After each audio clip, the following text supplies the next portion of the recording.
Mga kapuso, dagdag bayarin na naman ang nakaamba sa mga nangungupahan ng tirahan. Pinayagan kasi ang pagtataas ng hanggang 4% sa inyong upa. Ayon sa Department of Human Settlements and Urban Development, para yan sa mga nagrerenta na may upa na 10,000 piso at pababa kada buwan. Sa kalon nito ang mga residential unit, bed space at dormitory.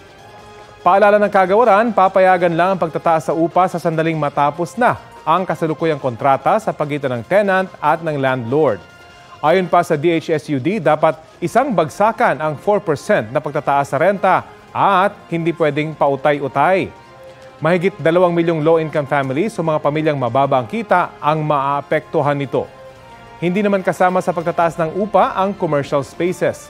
Ang nasabing hakbang, ginawa raw para mabalanse ang karapatan ng mga umuupa at pangangalagaan o pangangailangan ng mga landlord. Para sa mga nangungupahan dyan, ano kayo masasabi nyo sa pagpayag ng gobyerno na taasan ng 4% ang upa ng bahay ngayong taon? Agree kayang netizens dyan? Si Kiaso Kobayashi, hindi raw siya sang-ayon. Para daw kasi sa mga fixed and budget para sa araw-araw, mahirap daw yan. Dapat mas pagtuunan na raw ng pansin ang pagtaas ng sahod.